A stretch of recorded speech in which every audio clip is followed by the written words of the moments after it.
We're building Keynes's model of the macroeconomy. It's a model that's driven by demand. If people won't buy stuff, then it accumulates on store shelves, and when factories cut back their production, people are laid off work. The economy keeps adjusting until we find an equilibrium. In this equilibrium, the spending plans of consumers, businesses, the government, and foreigners add up to create an income on which those spending plans are based. That is, we get a stable circular flow between what people are planning to spend and the goods and services that are actually produced by factories to meet the demand. That's macroeconomic equilibrium. To understand macroeconomic equilibrium, we have to look at the plans that consumers, businesses, the government, and foreigners make. Those plans are based on, for example, consumer income, interest rates, and other environmental factors in the economy. We've been thinking about the consumption function, and now we're going to discuss another way of describing consumer behavior, because it turns out that you can just as easily describe consumer behavior in terms of savings as you can describe it in terms of spending. That's because consumer income can be used in one of three ways. When you get a paycheck, there's only three things you can do with it. You can either spend it, in which case we call it consumption. You can put it in a mutual fund or in the bank, in which case we call it savings. Or the government can take it, in which case we call it taxes. These three components add up to consumer income. Consumers spend, they save, and they pay taxes. Now, for the time being, we're going to assume that consumers are not paying taxes, that is, taxes are equal to zero. And in that case, consumer spending and consumer saving add up to the total of consumer income. Well, once you've seen this relationship, a kind of complementarity becomes obvious. That is, consumer savings is just as accurate a description of consumer behavior and just as complete as is consumer spending. Let's go back to the numbers that we considered in the consumption schedule in a previous exercise. Here we have income equal to 40 and consumer spending equal to 42. That means that the consumer is spending $2 more than his income in this period, which means that he's drawing down his savings by $2. That is, this savings is enabling the consumer to spend more than his income. If income is 50 and consumer spending is 50, then savings is equal to 0, a kind of break-even point.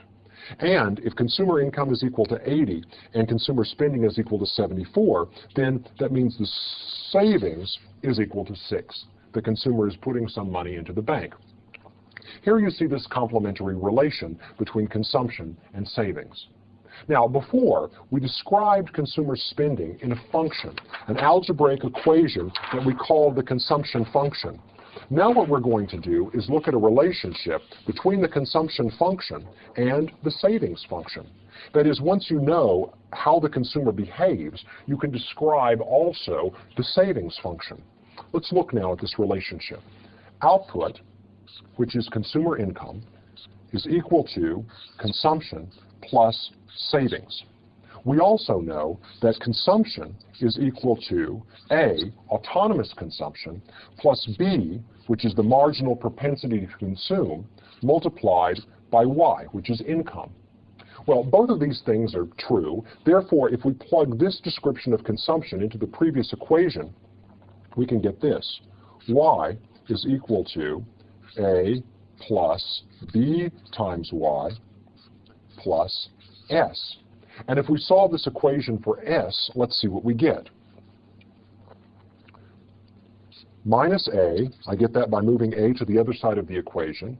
I move BY to the other side of the equation, and I get 1 minus B times Y is equal to S. If I move everything over to the left-hand side except for savings, this is the equation that I get. Savings is equal to minus A plus 1 minus B times Y. Let's take a moment and see if there isn't some intuition in all of these symbols. Well, think about it. Anything that the consumers are going to be spending at zero income, that is the autonomous component of consumption, is going to be equal to dis-savings. That is, if income is equal to zero and the consumers have to have food, clothing, and other necessary expenditures equal to A, the only way they can get that is to draw down their savings.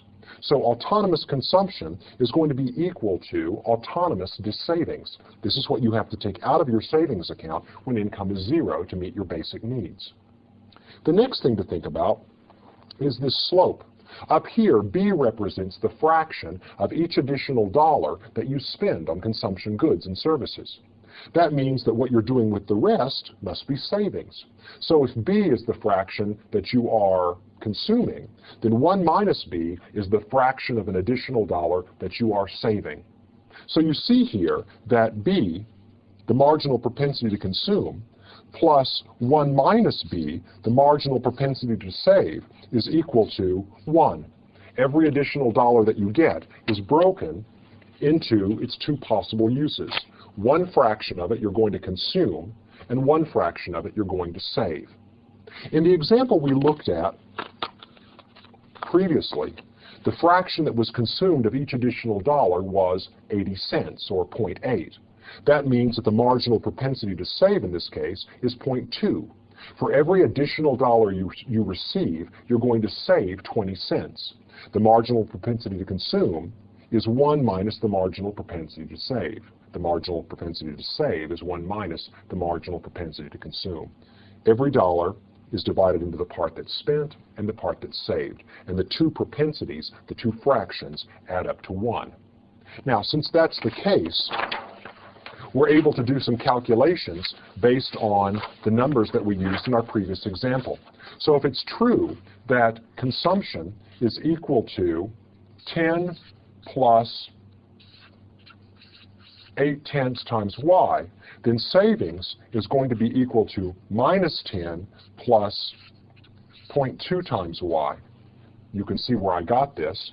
If you take this amount of consumption and you subtract this formula from y, S equals y minus C equals y minus this formula for consumption. And if you go ahead and do the algebra here, you get y, take the minus sign into the parenthesis, y minus 8/10 y is 2/10 y, and there's no constant outside, so your constant is going to be left at minus 10. Savings is minus 10 plus 2/10 times y. There's the savings formula.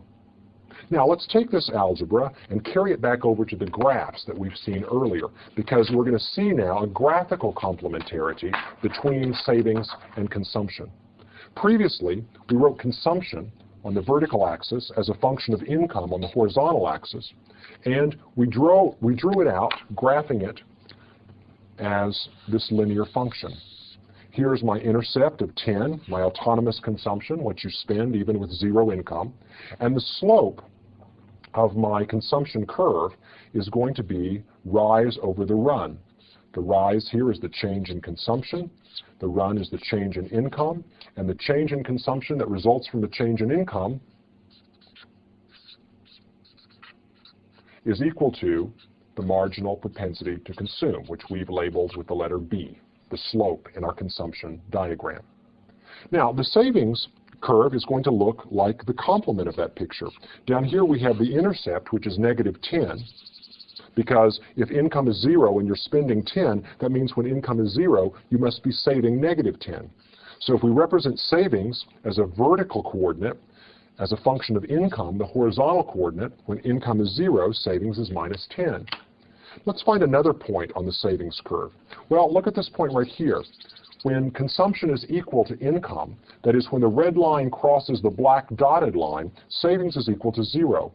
The black dotted line indicates all of those points here where consumption is equal to income. Those are all the points that are on that line. So if consumption, the planned consumer spending, is equal to the income that consumers receive, planned savings will be equal to 0. Therefore, since this curve is linear and has a slope of 1 minus b, we can go ahead and draw the savings function. Here's savings as a function of income, just like up here we have consumption as a function of income. We now have a slope of the change in savings that results from a change in income. The slope of this curve is equal to the marginal propensity to save. The change in savings that results from the change in income is the marginal propensity to save. And in this case, the marginal propensity to save is going to be 1 minus B. Look, there's a nice complementary relationship between these two curves. For any given income level, now let's pick an income level, say y sub 0. If we go up the diagram, the amount by which consumption, the red curve, exceeds income, the black curve, is going to be equal to the amount of savings. This gap upstairs is equal to this same vertical gap downstairs. For any given income level, the difference between consumption, the red curve, and income, the black dotted curve, is going to be the amount of savings, which is seen in the downstairs diagram. Where consumption crosses income in the upstairs diagram, savings is equal to 0. Over on this side of the break-even point, in this region up here, savings is going to be less than 0. That is, consumers are dissaving in order to finance the excess of consumption over income. And if we're on this side of the dotted line, savings is going to be positive. That is, since consumers are spending less than their total income, there's actually money, as we can see down here, being put into the bank. So it's pretty easy to see here the complementary relationship between consumption and savings. There's one more term that I want to define, and that is average propensity to consume. Average propensity to consume is your total consumption divided by your total income. The average propensity to consume is the fraction of their total income that consumers are spending. Remember, marginal propensity to consume is how much you spend out of each additional dollar. But the average propensity to consume is your total overall spending as a fraction of your total overall income. We can say the same thing about savings. S over Y is the average propensity to save, the fraction of your income that you're saving. Whereas the change in saving that results from a change in income is called the marginal propensity to save. Just as the marginal propensity to consume and the marginal propensity to save add up to 1, the average propensity to consume and the average propensity to save also add up to 1. Out of every dollar you get, part of it is going to be spent, part of it is going to be saved. Whether you're talking about your total income or whether you're talking about a marginal dollar that you get, you make a decision about what fraction to spend and what fraction to save. In the United States right now, our average propensity to consume is about 0.95. That is, on average, we're saving only about 5 cents out of every dollar. And in recent months, it's been even lower than that. The complementary relationship between consumption and savings helps us then to begin to build a model of how macroeconomic forces interact.